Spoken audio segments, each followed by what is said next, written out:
Hey everyone, and welcome back to Taboo's A to Z. Today, my lovely co-host Sylvia and I are going to talk about the idea of control, or the concept of control. And Sylvia, to welcome you in just before I dive into a bit of a rant about this.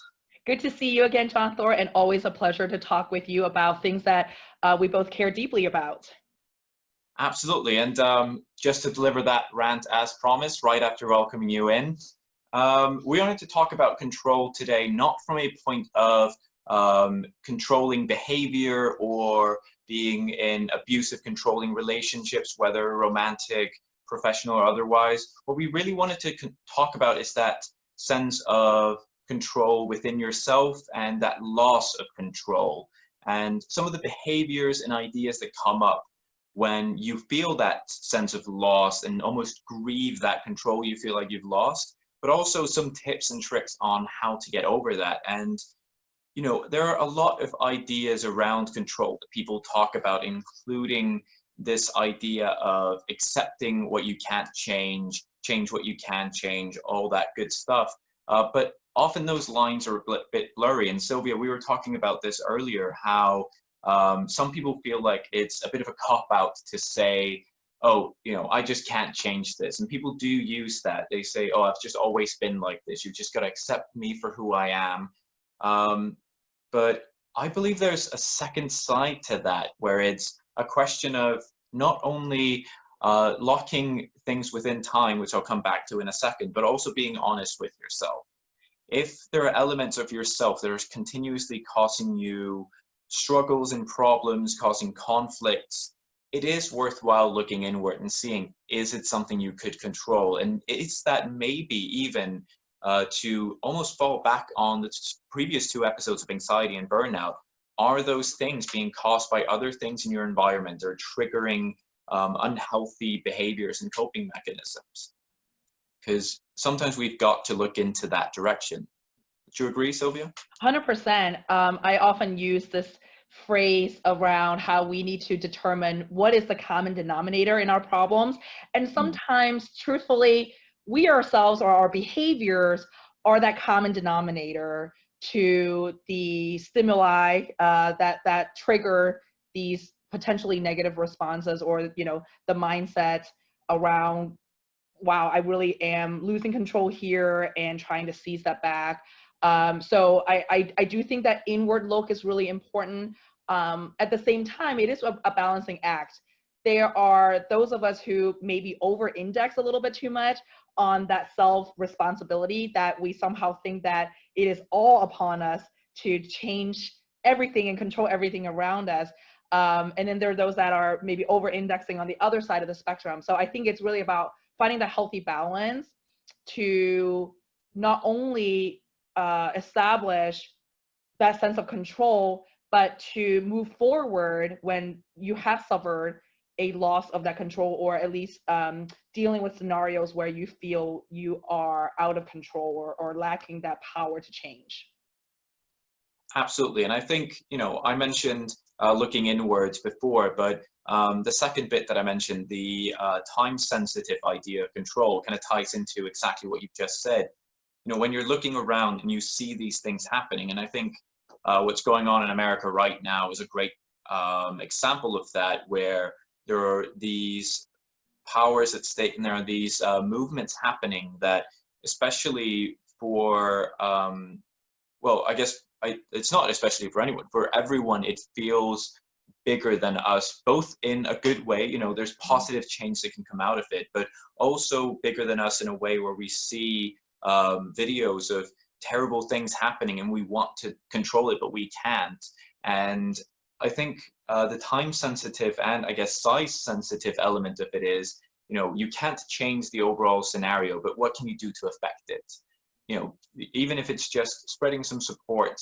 You mentioned wanting to be there for your community, people that want that minority perspective, that they can look to you for education, which I think is a beautiful initiative to have. And the time sensitive element of it is really, if you can't do anything about it now, when can you? And that can tie into so many different things. If you're waiting for answers from a doctor on blood tests, you can't do anything about it until you know.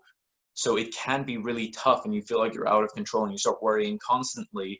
But finding that serenity, I guess, is a pretty commonly used word around it, to accept that sometimes you can't change things, that you need to wait for a certain amount of time before you can actually start affecting them. And at that point, finding things that you can control comes into people's minds, but often subconsciously. And I've seen that personally in the past, especially as a kid and teenager, erupt in some quite negative and sometimes self-destructive behaviors.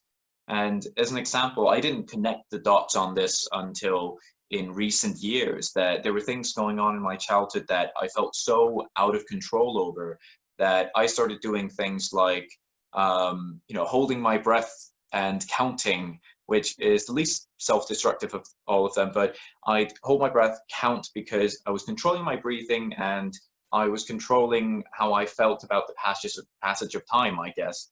Like if I could get through those 10 seconds of holding my breath, somehow, I'm alive at the other end of it.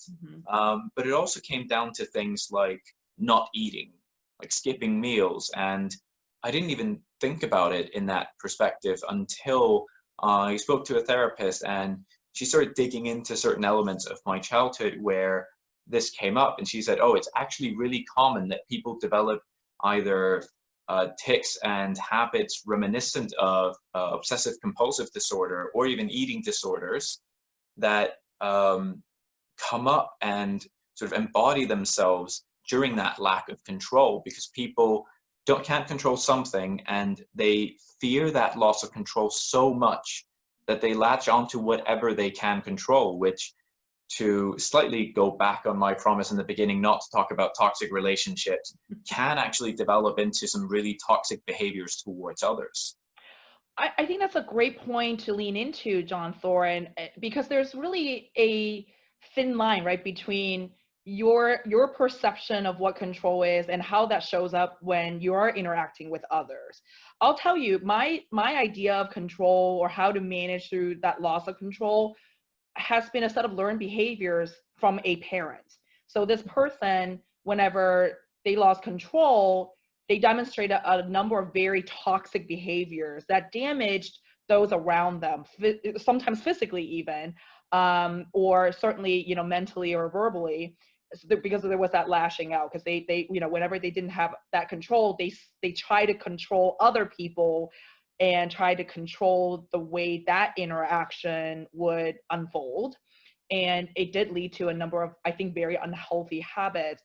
And so, growing up, I really thought that in order to be okay, you had to have that control all the time. And in a way, I very unhealthily learned that you had to hold on very tightly, right? You had to micromanage somebody. You had to always check in on them. Very codependent like behaviors. And so I think it's very hard to talk about control without mentioning relationships. Although there's a big piece that I think we individually have to own before we examine, or before we think about that, how we show up in that relationship. It really does start with us, and that's something that I love to talk about as we continue the dialogue. But I'll say, yeah, I mean, some of that, I think pattern of behavior that I had early on in life, until I saw the lights and really learned and relearned how to manage through some of the things that we've been talking about.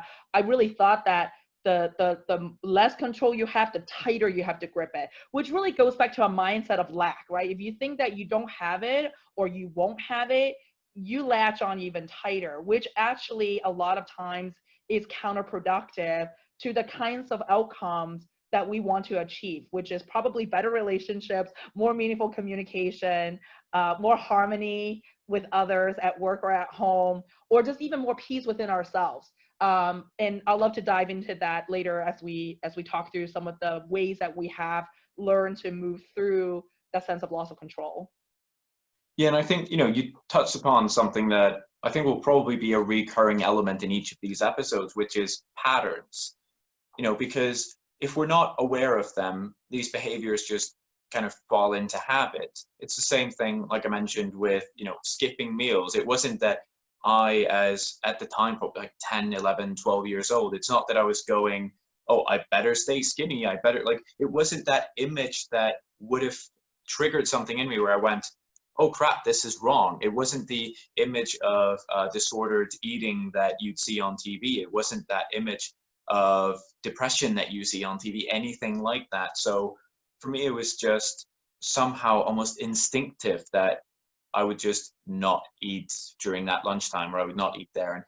And I think the moment when I put this together instinctively was before I put it together mentally, if that makes sense, where I started practicing healthier behaviors. And one of the big stepping stones for me, and again, recurring element, was music. When I started playing, and whether I was playing a guitar, a bass, piano, drums, music became my little world that I could control. No note was going to come out of any of those instruments without me playing it. And the idea of sitting down and being alone and just closing my eyes, feeling, for example, a guitar vibrate against me as the note rang out. And even if I was not playing anything special, like I remember just sitting on the floor of my band's practice space in the middle of the night, playing notes, allowing them to ring out, and just closing my eyes and again feeling that reverberation around the space. And it's, for me, the deepest sense of meditation that I feel ever. And in a weird way, there are certain video games even that give me that feeling. The ones that maybe aren't as action packed, but the ones that have this experience where you just explore and are allowed to kind of just exist in a world that revolves around you. And in a way, like, it forces you to accept that there are parts of the game that you don't control. But there's no part of that where I sit in that game and think, I wish I could control everything here. I'm more than perfectly fine to control that one element.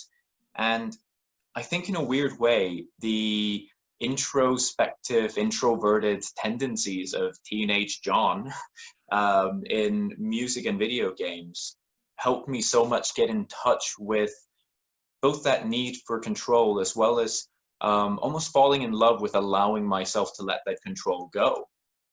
Even if I tie that again in with music, as a final thought on that, which is I love improvising with other musicians, and I love the spontaneity and, in a way, lack of control that that plays into, because you get into a room, you have no idea what anyone else is going to play, but you need to react to it, and there's a call and response, again, sort of instinct that just takes over, especially if you've played with someone a few times, where you create your own little language, and there's a sense of order and control in that chaos and uncontrollable creativity that just fascinates me to no end.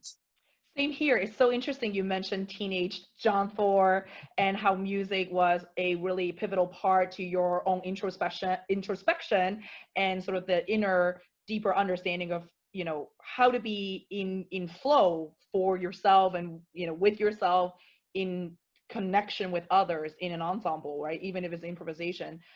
I had the same experience with my music. So I'm classically trained and played in orchestral or symphonic ensembles. And for me, what I learned about control, I think the most pivotal lessons that were positive were in my ensemble training. In that, one of the things that I really enjoyed about music was the flow, right? Being in it, in the moment, literally creating music note by note with others. And what I also learned was, like, the tighter I grip my instrument, the less flow I had. And it also led me to have this insight that I have to manage my part of the ensemble, right? Like, as a first violinist, I had to play my part in order for the piece to come together, and be a really good ensemble member to the others in the other orchestral parts or symphonic parts of the group. And that taught me in a number of ways that I hadn't really thought of until a moment ago when you share your experience, how that was so pivotal to me learning those ways that I'm going to talk about in terms of how I move forward. Because in an ensemble, right, if it's a quartet, it's only three other people, but in a symphony, we're talking many people, even for each part. So how do you, like you said, create order and control, um, and really good music when the possibility for disorder and chaos and cacophony can be so high, right? The chances of that happening are really high, actually. And so there are, yeah, a number of these very intertwined lessons that I had about flow and control, about doing what I can to support the things that I can't, but to then co-create. Yeah, and I think actually now would probably be the best time during this to dive into some of those methods and ideas that you have in terms of getting through that, because I think anyone watching now will hopefully have gotten some ideas of their own of where they feel that loss of control, where they feel that need for control. And even if you haven't, I'd definitely recommend introspecting a bit and looking inwards, because often it can surprise you when you start digging what really starts emerging. So, Sylvia, what's a tip that you would offer someone out there that's just now getting in touch with that and realizing that there is that sense of either a loss of control or an unhealthy relationship with that control? Yeah, I actually have sort of a bonus tip or maybe a preamble to my tips that I want to share based on something you said earlier, John Thor. It's this idea of what control means to us based on what we learned early on in life. Mm. I actually had thought or been taught, I think, subliminally or otherwise, that control meant caring. So like I saw from a parent and the way they controlled those around that person, like they said it was caring, right? They framed it as caring.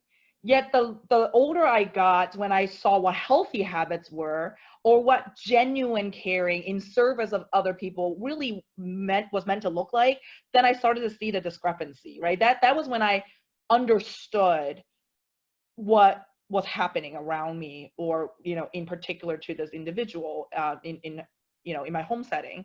And but it really did take that contrast, right, for me to go, if they said control was caring, yet caring out there to, right, a sample size of a whole community meant something else, then something was amiss. So I would encourage those of you watching right now and really wanting to not only practice the tips, but to start with the introspection that John Thor has recommended now a couple of times, to think about how control has shown up and how it has been framed, or how you personally frame it.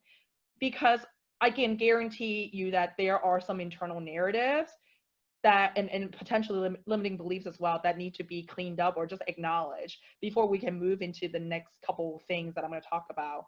But definitely, I really resonated with what you said earlier about this idea of spotting the patterns. And for me, it was not just spotting the patterns, but to go, wow, like what I thought was this is actually something else, and vice versa. There's no very little correlation. It was completely misframed. It was completely misrepresented and misused in many ways. So I would encourage those of you watching to start even there. And then going into tip number one, if you will, is this idea of really accepting what you can control and what you can't control. And more broadly, to even have a bigger idea that individually we can't control everyone and everything, and that is a fact. And I learned that really through music. Again, if I am engaged and engrossed in my own part of the music, first of all, my sheet of music only has the notes I'm responsible for. That's it, right? I don't have the orchestral director's score. And if I were to take my eye off the music that's in front of me, I wouldn't be doing my part to support the ensemble and our success in creating music. And the sooner I realized that, the happier I was in my music. And so this tip number one is really about how do you really let go to create that sense of more happiness or more joy for yourself. And really for me, it came down to knowing that I cannot control what happens at Chicago O'Hare when it comes to flight delays. Having traveled consistently for 15 years, almost weekly, I finally learned sometime probably about a decade ago, after many frustrating hours in the lounge, that I control what I control. I can't control the weather. I can't control, air traffic. I certainly can't control United Airlines in terms of their operational flow and, availability of planes, but I can't control certain things that will enable me to have a slightly better travel experience. So that could be a number of things like making sure I have enough, right, chargers, that I do maybe plan my meals accordingly. It could be even just having a backup plan, right? Knowing what other options there might be if I really needed to get somewhere. Just to have that knowledge in the back of my mind, it has been really helpful, which actually goes to tip number 2, which is really focusing on the outcome. So for me, the way that I was able to shift my attention from everything that was going wrong and everything I didn't have control over and everything that I felt like was falling apart or shit hitting the fan, pardon my French, was to focus on the outcome. To go, okay, again, using the airport example, I can't control fog coming into the airspace. But, right, if the outcome is for me to either be less frustrated or to get to the destination or whatever, then once I focus on that, I can do a number of things, right? Make a number of decisions to honor that outcome that I have set for myself. And in a way, it calmed or quieted all that noise in my head about where I was in fact losing control or where I felt powerless, for example. And it shifted to a place of empowerment and choice to go, okay, like this is the solution that I would like to see. And let's just say, even if it is about getting there, right? I want to get there. If I know that I want to get there with as little strife and stress as possible, and that's the outcome I want to focus on, what are the things I need to do? I can't yell at the desk agent and still complete that goal, because then now, right, part of that goal is a miss because I've now caused angst for me and likely those around me. And so having that focus has really helped, which then leads to that last point, which is, again, know that you have control over what you control. So there are things that start and end with us, and those choices start and end with us. So having the sense of personal responsibility can be really difficult when you are in a dramatic moment of like, my plane isn't taking off and I can't get there. Yet in those seconds or those minutes, there are still things that you can choose to do to, again, feel a bit more empowered, put yourself in a position of choice and action that would be meaningful to that outcome. What are your thoughts on that, John Thor? So I definitely agree with all of that. And I think the funny thing is, I think it will creep up on a lot of people once they start doing that work, that they will get further than they realize. And the reason why I say that is from my own personal experience, and also due to the fact that on any given day, there are tons of things we can't control that we don't worry about at all. And we just need to keep adding to that list, basically. And the second reason why I say people will like it, that it will sneak up on people, is because I used to be such a worrier.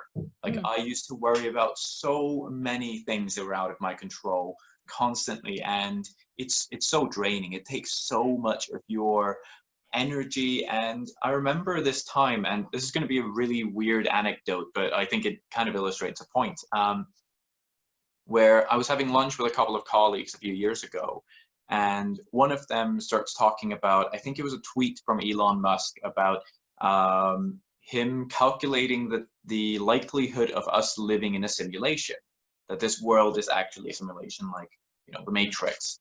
And this girl who was sitting at the table with us is like, wait, what do you mean? And we explained to her what we mean, that he's wondering whether everything we know is actually a computer simulation. And she just starts like mildly panicking. Like, wait, but what if we're all in a simulation? What if none of this is real? And I remember really calmly explaining to her, well, it wouldn't really make an impact, because your definition of real is based on your contextual definition of reality within either this real world or this simulation, Mhm. at which point really the likelihood of us realizing that this simulation is very low. And even if we would realize that maybe it's a simulation, the chances of us getting out are slim. So really, none of it's really in our control, and none of it will affect our lives unless Elon somehow launches us out of here in a rocket. And to me, this was entirely logical. I was like, look, it's out of our control. We don't need to worry about it. Mm. Our definition of real is real. And like for me, that made so much sense, but Yeah. it didn't seem to comfort her much. And even though I spoke to her a little bit more, but I remember thinking a few years ago that would have been me. I would have been there like, what if none of this is real? What if all my friends are holograms or something? Like I would have fallen into that Mm. same rabbit hole. But um, so I think like once we start that self work, it does come with leaps and bounds of personal improvements that we might not notice until we actually see it literally slapped in our face what we would have been if we hadn't done that work. I couldn't agree more. And for me, I would um, like to share an anecdote similarly in that I'm coming at it from a slightly different angle, but similar theme in that I was reminded recently that I'm just one of 7 billion people. And I was shocked, like, what? That's it? I'm so minuscule. I am like smaller than a fraction. I mean, it's technically fractional, but like I'm like so tiny in that fraction, right? And it shocked the hell out of me. Like, I'm like, what? Yet, in a way, it has been really comforting to go, yeah, I am one of 7 billion people. And guess what? That means at any given point today, even in the next minute, I can learn from 6.999 billion people in their perspective, or what's real to them, or what's meaningful to them, or what grinds their gears. I'm like, what a privilege that I am one of 7 billion. And so, yeah, it took a lot of inner work for me to get there to be okay with that. Like, somehow that I'm not the center of the universe. And not that I ever thought I was, but it was this, over indexed focus on how I have to be perfect. I have to be nailing this. I have to be just on point all the time. But it took that inner work for me to be like, actually, I really don't, because there's 6.9999 other billion other people out there that I can actually, lean on and learn from. So it's okay.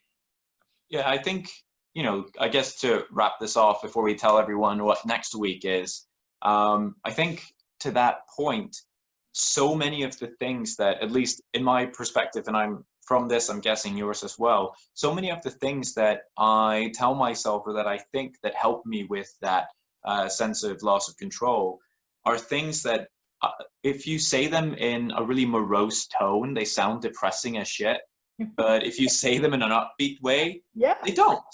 exactly. Like, because you can see it as, well, there's no point to anything, so I'll just live my life as I want to. Like, there's not a purpose. Said differently, that sounds pretty bad. And the same thing goes for like the idea that no one cares as much as you about the stuff that you do. Like that can be real comforting, where you're like, well, if I make a mistake, that means that Right.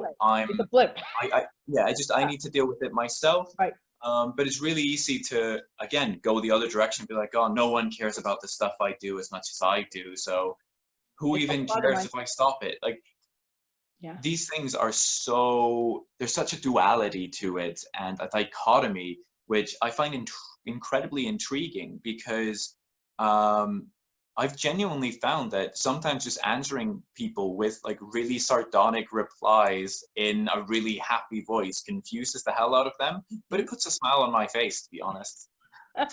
We have so much more we can talk about that, John Thor. Yet I'm now thinking maybe we could talk about that internal narrative or something to that effect, or introspection even. So we can definitely come back to this repeatedly, because I agree with you. It is about the mindset and how you think, and what story you tell yourself or choose to tell yourself and others. It is a fork in the road that many of us face on a hourly basis, even if not daily and weekly. So much more we can talk about there. Well, I guess we have plenty of alphabet still to go. So if you guys are enjoying this series, definitely tune in again next week for D, which is for depression, which might be a bit obvious, but we thought we'd go for the obvious choice in this one. We're actually going to bring, I think, a slightly unique viewpoint to it. It is something that we've both dealt with, and I'm sure many others have heard about or seen others deal with, yet it is one of those terms or concepts that I think a lot of people have misconceptions about, and again, very limited beliefs around what it is or how it shows up and what to do about it. And the short tagline I have is none of us is innocuous from it. Yet it's rarely talked about productively or meaningfully, especially in the context of work and at the office. So I'm excited to dive into that with you next week. Likewise. Speak to you then. Great. Thanks, John Thor. Bye.